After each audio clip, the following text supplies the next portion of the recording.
Welcome to Success EduTech. My name is Mahadev Maitre. Today we are going to learn Standard 5th Subject Environmental Studies, Chapter number 2, Motions of the Earth यानी पृथ्वी का घूमना, part 2 यानी part 2 में से दूसरा part हम देखने जा रहे हैं। पहले पार्ट में कुछ पॉइंट्स हमने कवर किए हैं। अब इस दूसरे पार्ट में हम आगे जो भी पॉइंट्स है वो कवर करने जा रहे हैं।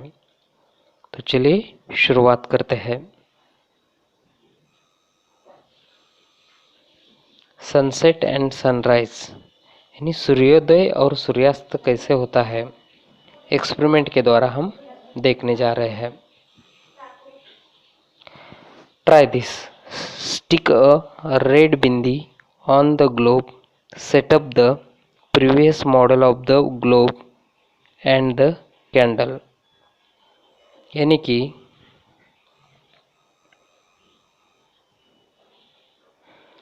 लाल रंग की एक बिंदी लो, उसे पृथ्वी के गोलक ग्लोब पर चिपका दो, ऊपर की भांति ही ग्लोब और मोमबत्ती लेकर प्रयोग करो।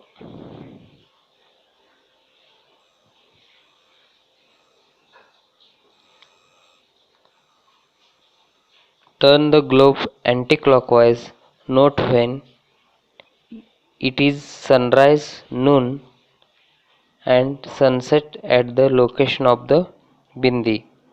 पृथ्वी के गोलक ग्लोब को घड़ी की सुइयों की विपरीत दिशा में घुमाओ। पृथ्वी के गोलक ग्लोब की किन परिस्थितियों में लाल बिंदी पर सूर्योदय, मध्याह्न, दोपहर और सूर्यास्त होगा, इसका परीक्षण करो।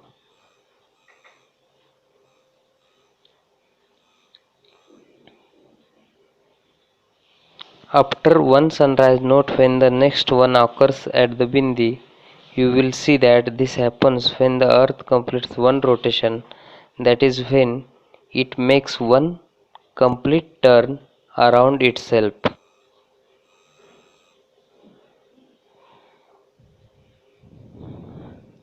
यानी कि यह देखना है कि लाल बिंदी पर एक बार सूर्योदय दिखने पर उसके बाद सूर्योदय कब होता है। तुम्हारे ध्यान में आएगा कि जब पृथ्वी का स्वयं के चारों ओर एक फेरा अर्थात एक परिभ्रमण पूरा हो जाता है, तब लाल बिंदी पर पुनः सूर्योदय दिखता है। पृथ्वी के एक परिभ्रमण की इस कालावधि को हम एक दिवस कहते हैं।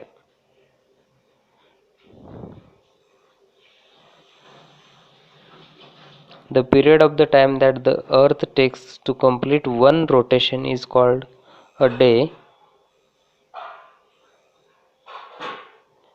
A day has two parts, daytime and nighttime, or simply day and night. For the purpose of measuring time, we divide the whole day into 24 parts, each of which is called an hour.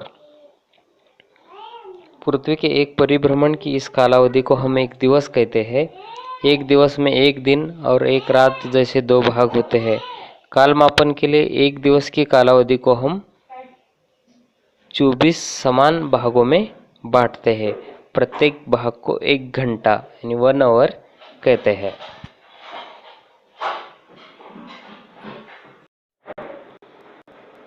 Next point is a year यानी एक साल कैसे होता है वो हम experiment के साथ देखने वाले हैं। Try this, now move the globe along the circle on the table.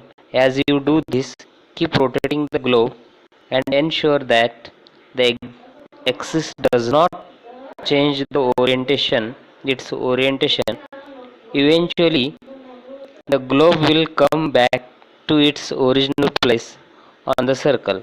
This is how the earth revolves around the sun even as it rotates around itself. The period of time the earth takes to complete one revolution around the sun is called 1 year. There are about 365 days and 6 hours in a year.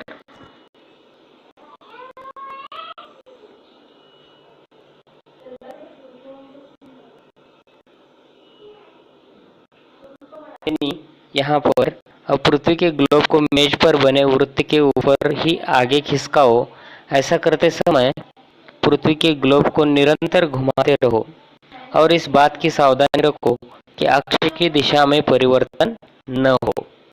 वृत्त पर से आगे खिसकते समय पृथ्वी का globe पुनः अपने प्रारंभिक यानी मूल स्थान पर पहुंच जाएगा। ऐसे ही पृथ्वी भी अपने ही चारों ओर घूमते घूमते सूर्य के भी चारों ओर परिक्रमण करती है। सूर्य के चारों ओर एक परिभ्रमण पूर्ण करने में पृथ्वी की जितनी कालावधि लगती है उसे वर्ष कहते हैं। एक वर्ष में लगभग 365 दिवस और 6 घंटे होते हैं। तो इस तरीके से वर्ष का मापन किया जाता है।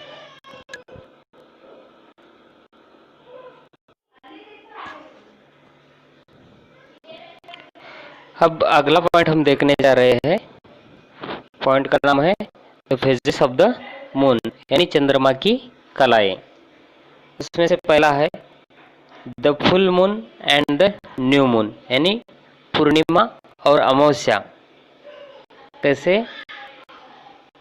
ये हम एक्सपेरिमेंट में देखेंगे। The moon revolves around the earth and the earth revolves around the sun. However, these two orbits intersect. Hence, the sun, the moon, and the earth are not always along a straight line.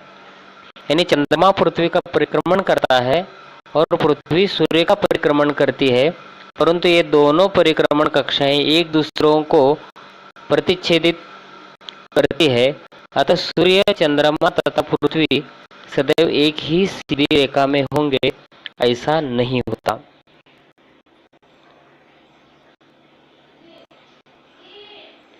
We see half of the moon's surface which faces the earth, that is from the earth we see only one side of the moon.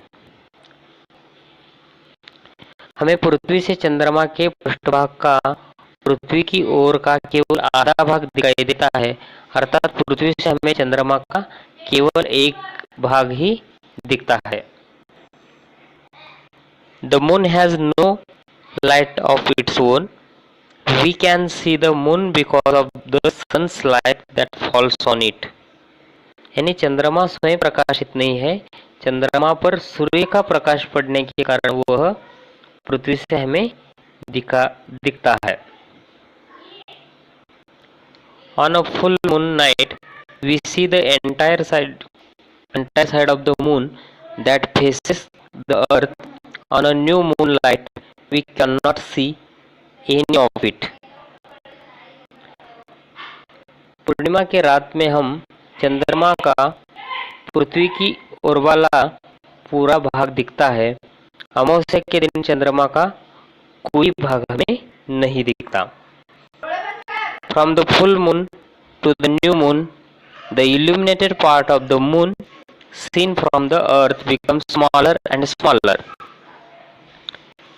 यानी पूर्णिमा से अमावस्या तक चंद्रमा का पृथ्वी से दिखने वाला प्रकाशित भाग क्रमशः घटता जाता है। These different shapes of the moon that we see are called the phases of the moon. यानी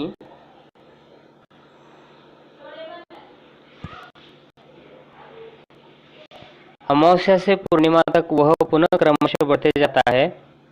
इसे हम चंद्रमा की कलाएं कहते हैं, जो हमें पिक्चर में दिखाई दे रहा है, the phases of the moon. Next point है the lunar month and days, tithi. You know that it takes 14 or 15 days from new moon to full moon. This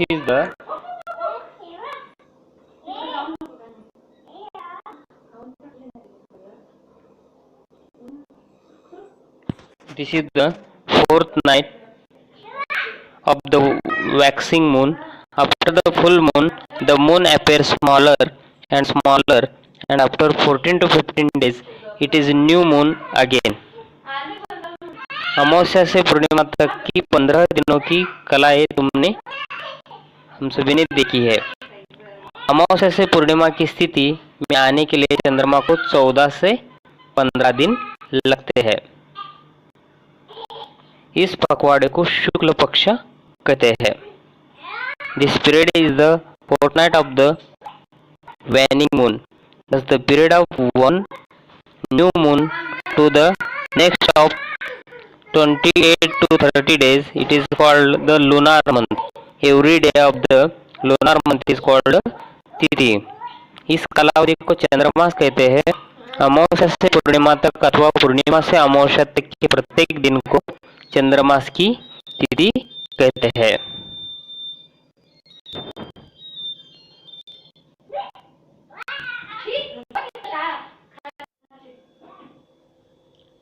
यहाँ पर एक पाठ पूरा होता है। अब हम देखेंगे कि सार देखेंगे अब तक हमने क्या क्या सीखा है पार्ट 1 और पार्ट 2 में। व्हाट वी हैव लर्नड यानी हमने क्या सीखा। The rotation of the earth causes day and night यानी पृथ्वी के परिभ्रमण के कारण पृथ्वी पर दिन और रात होते हैं। The revolution of the earth around the sun and its inclined axis together cause the seasons. सूर्य के चारों ओर पृथ्वी का परिक्रमण और पृथ्वी के झुके हुए अक्ष के कारण पृथ्वी पर ऋतुएं होती है। The revolution of the moon around the earth gives rise to the phases of the moon. पृथ्वी के चारों ओर चंद्रमा के परिक्रमण के कारण हमें चंद्रमा की कलाएं दिखती या दिखाई देती है। The period from one new moon to the next is called a lunar month. It has about 28 to 30 days। एक अमावस्या से अगली अमावस्या तक की कालावधि को चंद्रमास कहते हैं। चंद्रमास लगभग 28 से 30 दिनों का होता है। The fortnight ending on a full moon is that of the waxing moon. The fortnight ends on a new moon is that of the waning moon. यानी पूर्णिमा को समाप्त होने वाले चंद्रमास के पखवाड़े को शुक्ल पक्ष कहते हैं। इसी प्रकार अमावस्या के साथ समाप्त होने वाले पखवाड़े को कृष्ण पक्ष कहते हैं। The days of the lunar month are called tithis. चंद्रमास के दिनों को तिथि कहते हैं।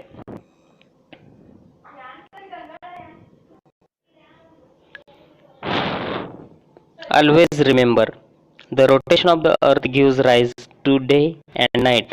The revolution of the earth and the inclination of its axis give rise to the cycle of seasons. यानी पृथ्वी के परिभ्रमण के कारण दिन तथा रात होते हैं। पृथ्वी के झुके हुए अक्ष और पृथ्वी के परिक्रमण के कारण ऋतु चक्र होता है। ये हमें सदा यानी सदैव हमें ध्यान में रखना होगा।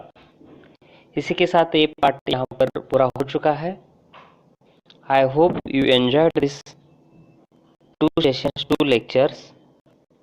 दिस इज इंटरेस्टिंग पार्ट यानी कि बहुत ही रोमांचक जानकारी इसमें है। जो अवकाश के बारे में हम जान रहे हैं तो इसका हम पूरा का पूरा लाभ लेते हैं। जितना हम रिपीटेडली इसको सुनेंगे ज़्यादा से ज़्यादा वो हमारे ध्यान में आने वाला है। तो आप सभी इसी तरीके से इस पाठ को कवर करेंगे। तो रुकते हैं। Thank you, thanks a lot, thanks to the success